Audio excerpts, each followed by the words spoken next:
بسم اللہ الرحمن الرحیم۔ السلام علیکم دوستو، دنیا بھر کی ون لائن خبروں میں آج آپ سنیں گے، لیکن اس سے پہلے اگر ہو سکے تو لائک، سبسکرائب اور بیل آئیکن کا بٹن ضرور دبا لیں۔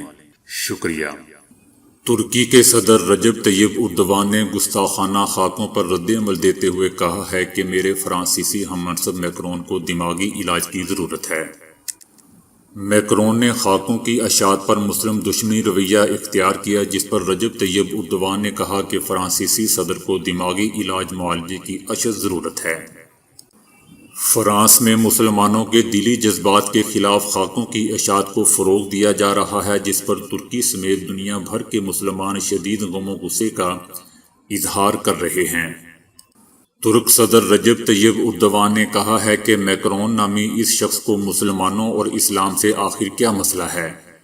میکرون کو دماغی سطح پر علاج کی اشد ضرورت ہے۔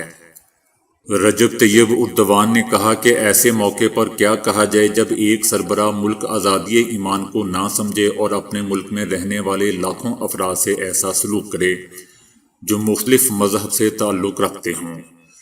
دوسری جانب فرانس نے اپنے صدر کے خلاف بیان پر اپنے سفیر کو ترکی سے واپس بلا لیا ہے۔ فرانسیسی حکومت کا کہنا تھا کہ غصہ اور بے عزتی کوئی طریقہ نہیں ہے۔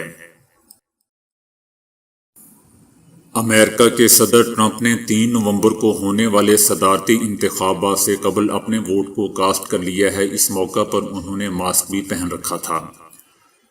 امریکہ میں دوستو، صدارتی انتخاب 3 نومبر کو ہونا ہے، تاہم صدر نے قبل از وقت ہی ووٹ کاسٹ کیا ہے۔ امریکہ میں یہ سہولت عام شہریوں کو بھی حاصل ہے۔ کرونا وبا کی وجہ سے قبل از وقت ووٹنگ کے رجحان میں اضافہ دیکھنے میں آ رہا ہے۔ صدر ٹرمپ نے ووٹ کاسٹ کرنے کے بعد مسکراتے ہوئے بتایا کہ میں نے ٹرمپ نامی ایک شخص کو ووٹ دیا ہے۔ امریکی حکومت نے روس کے ایک سرکاری تحقیقی ادارے پر پابندیاں عائد کر دی ہیں۔ ریسرچ انسٹی ٹیوٹ فار کیمسٹری اینڈ میکینکس پر الزام عائد کیا گیا ہے کہ سعودی آئل ریفائنری پر 3 برس قبل ہونے والے سائبر حملے میں اسی ادارے کا تیار کردہ ساز و سامان استعمال ہوا تھا۔ نتیجتاً یہ کمپنی اب کسی بھی امریکی شہری کے ساتھ کاروبار نہیں کر پائے گی۔ کل جماعتی حریت کانفرنس کے زیر اہتمام اقوام متحدہ کے دن کے موقع پر اسلام آباد میں عالمی ادارے کے دفتر کے باہر احتجاجی مظاہرہ کیا گیا۔ مظاہرین نے اقوام متحدہ کی توجہ مقبوضہ وادی کے پیدائشی حق خود ارادیت کی طرف مبذول کراتے ہوئے اس پر زور دیا کہ وہ مقبوضہ وادی کے بارے میں اپنی پاس کردہ قراردادوں پر عمل درآمد کرائے۔ انہوں نے بھارت کے غیر قانونی قبضے کی شدید مذمت کرتے ہوئے کہا کہ بی جے پی حکومت مقبوضہ علاقے میں مسلمانوں کی اکثریت کو اقلیت میں تبدیل کرنے کی سازش کر رہی ہے۔ انہوں نے کہا کہ مقبوضہ وادی کے لوگ ایک عظیم مقصد کے لیے قربانیاں دے رہے ہیں اور یہ قربانیوں ہی کا نتیجہ ہے کہ مقبوضہ وادی کا مسئلہ اس وقت عالمی سطح پر توجہ کا مرکز بنا ہوا ہے۔ سوڈان اسرائیل تعلقات معاہدے پر ایران کا کہنا ہے کہ معاہدہ کر کے سوڈان نے امریکہ کو تاوان ادا کیا ہے۔ دوستو، یاد رہے کہ متحدہ عرب امارات اور بحرین کے بعد سوڈان اسرائیل کے ساتھ تعلقات کو معمول پر لانے کی کوشش کرنے والا تیسرا عرب ملک بن گیا ہے۔ تاہم ایران نے اس پر سخت غصے کا اظہار کرتے ہوئے کہا ہے کہ آپ تاوان ادا کریں، فلسطینیوں کے خلاف ہونے والے جرائم پر اپنی آنکھیں بند کر لیں تو پھر آپ کو نام نہاد بلیک لسٹ سے نکال دیا جائے گا۔ امریکہ کے صدارتی امیدوار جو بائیڈن نے کہا ہے کہ اگر وہ منتخب ہوئے تو تمام امریکیوں کے لیے کورونا کی ویکسین مفت مہیا کی جائے گی۔ جو بائیڈن نے کہا کہ ایک بار ہمارے پاس محفوظ اور مؤثر ویکسین آ جانے پر یہ سب کے لیے مفت ہونا ضروری ہے، چاہے آپ کا بیمہ ہو یا نہ ہو۔ انہوں نے موجودہ صدر ٹرمپ پر کورونا کے خلاف ان کے رد عمل پر تنقید کرتے ہوئے کہا کہ انہوں نے کورونا کے خلاف لڑائی کو ترک کر دیا ہے اور امریکہ کو بے یار و مددگار چھوڑ دیا ہے۔ جو بائیڈن نے کہا کہ کورونا کی وبا ان تمام چیزوں پر بھاری ہے جن کا ہم نے حالیہ تاریخ میں سامنا کیا ہے، اور وبا میں سست روی کے کوئی آثار دکھائی نہیں دے رہے، اور یہ کہ ملک بھر میں 2,32,000 سے زیادہ اموات کا سبب بننے والا کورونا تقریباً ہر ریاست میں بڑھ رہا ہے۔ بھارت ڈرونز کی کارکردگی کو بہتر بنانے کے لیے امریکہ کے ساتھ سیٹلائٹ تک رسائی کے معاہدے کے قریب پہنچ گیا ہے۔ اس معاہدے سے بھارت کو مختلف فضائی اور میدانی ڈیٹا تک رسائی کا موقع ملے گا، جس کا مقصد چائنا کی عسکری طاقت کا مقابلہ کرنا ہے۔ معاہدے کا اعلان ممکنہ طور پر اگلے ہفتے امریکی سیکرٹری خارجہ اور سیکرٹری دفاع کے دورہ بھارت کے دوران کیا جائے گا۔ امریکی کمپنیوں نے بھارت کو 2017 سے اب تک $21 ارب سے زائد کا اسلحہ فروخت کیا ہے، اور امریکی حکومت بھارت پر فوجی آلات کے بہتر استعمال کے لیے حساس معلومات کے تبادلے کا معاہدہ کرنے پر زور دیتی رہی ہے۔ بھارتی حکومتی ذرائع کے مطابق امریکہ اور بھارت کے درمیان پہلے ہی خفیہ اطلاعات کا تبادلہ ہو رہا ہے، اور خاص کر خطے میں چائنا کی سرگرمیوں سے متعلق اطلاعات کا تبادلہ ہوتا رہا ہے۔ چائنا نے برطانیہ کی جانب سے ہانگ کانگ کی تقریباً 30 لاکھ آبادی کو شہریت کی پیشکش کے منصوبے کی تصدیق کے بعد برطانیہ کو خبردار کیا ہے کہ وہ فوری طور پر اس غلطی کو درست کرے۔ برطانیہ کی جانب سے ہانگ کانگ کے شہریوں کے لیے یہ پیشکش جولائی میں کی گئی تھی، جب چائنا نے برطانیہ کی سابقہ کالونی پر سیکیورٹی قانون متعارف کروایا تھا۔ اس سے قبل بھی برطانیہ کو ہانگ کانگ سے متعلق خبردار کر چکا ہے کہ چائنا کے اندرونی معاملات میں وہ مداخلت سے باز رہے۔ برطانیہ کی پیشکش ہانگ کانگ کے تمام شہریوں کے لیے نہیں ہے، بلکہ صرف ان شہریوں کو دی گئی ہے جو British national overseas BNO passport کے حامل ہیں۔ برطانیہ کی پیشکش 1997 سے قبل پیدا ہونے والے ہانگ کانگ کے شہریوں کے لیے ہے جو خطے کو چائنا کے حوالے کرنے سے پہلے پیدا ہوئے تھے۔ ہانگ کانگ میں برطانوی کونسل جنرل کا کہنا تھا کہ ایک اندازے کے مطابق ہانگ کانگ کے تقریباً 3 لاکھ افراد BNO پاسپورٹ رکھتے ہیں، جبکہ 29 لاکھ افراد اس کے اہل ہیں۔ خاکوں کو شائع کرنے کے خلاف مشرق وسطیٰ کے کئی ممالک میں فرانسیسی مصنوعات کے بائیکاٹ مہم کے سلسلے میں کویت کے شاپنگ مال سے فرانسیسی اشیاء کا کاؤنٹر خالی کر دیا گیا ہے۔ کویت سے ایسی تصاویر شیئر کی گئی ہیں جن میں 50 بڑے شاپنگ مالز کے ان کاؤنٹرز کو خالی کرتے ہوئے دیکھا جا سکتا ہے جو اس سے قبل فرانسیسی اشیاء سے بھرے ہوئے تھے۔ تصاویر میں شیئر کرنے والوں نے لکھا ہے کہ فرانسیسی اشیاء کا بائیکاٹ خاکوں کی وجہ سے کیا جا رہا ہے۔ آزاد کشمیر کے یوم تاسیس کے موقع پر بھارتی غیر قانونی قبضے والے مقبوضہ وادی میں قائد اعظم صدر الوی عمران خان کے پوسٹر چسپاں ہو گئے۔ قائد اعظم محمد علی جناح کی تصویر کے ساتھ پاکستان ہماری شہرگ ہے بھی لکھا ہے۔ پوسٹرز پر صدر عارف الوی کی تصویر کے ساتھ آزادی ہمارا پیدائشی حق ہے، اور وزیر اعظم عمران خان کی تصویر کے ساتھ مقبوضہ وادی کے لیے ہر سطح پر ہر قسم کا ہم تعاون کریں گے، یہ بیانات درج ہیں۔ دوستو، مقبوضہ وادی میں 27 اکتوبر کی بھارتی جارحیت کے خلاف یوم سیاہ منانے کے پوسٹرز بھی لگائے گئے ہیں۔ امریکی صدارتی انتخاب میں جو بائیڈن کے جیتنے کے امکانات 87% ہو چکے ہیں۔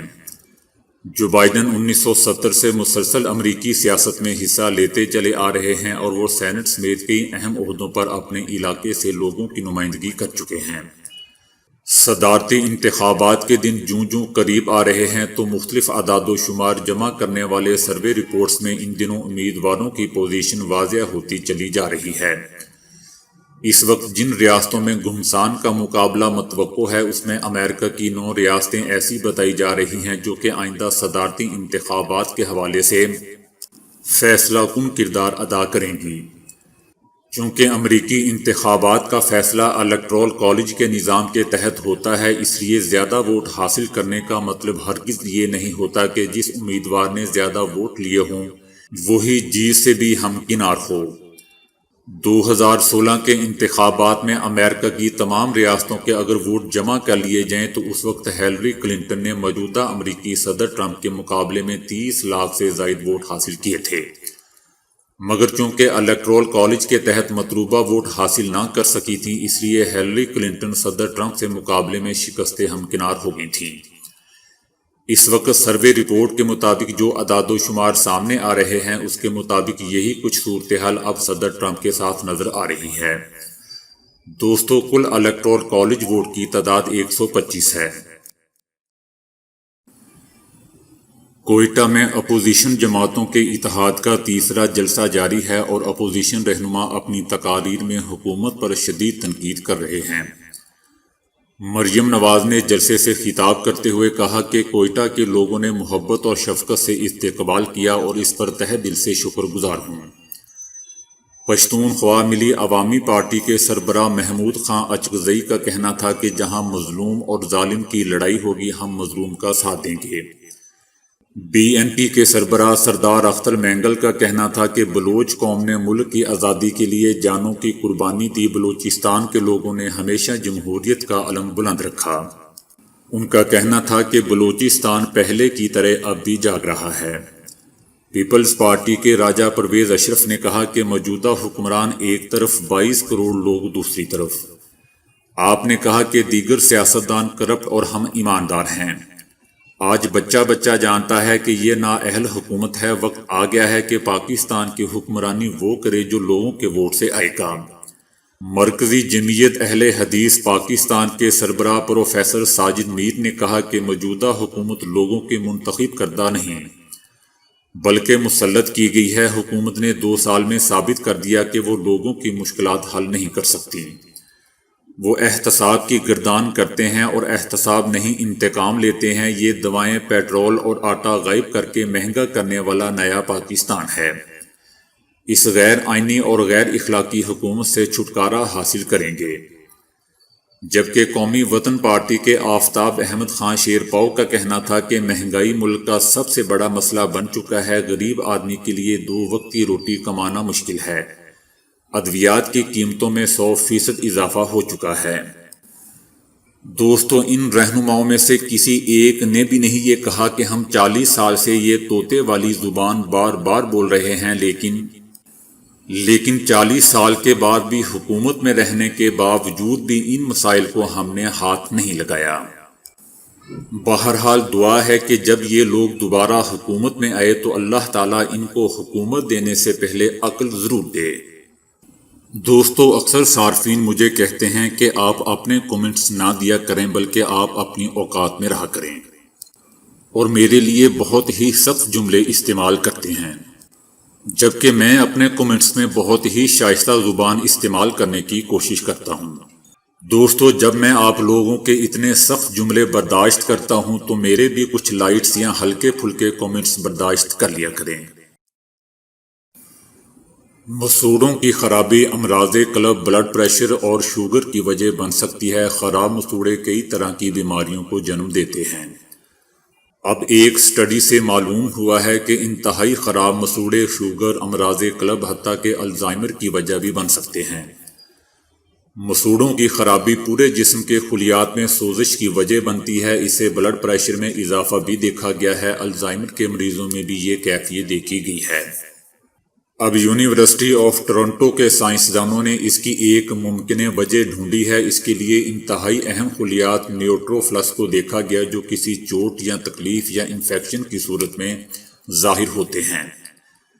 چوہوں کے مسوڑے متاثر کرنے کے بعد ان میں نیوٹروفلس کی تعداد بڑھ گئی۔ معدے، آنتوں اور خون میں بھی انہیں دیکھا گیا۔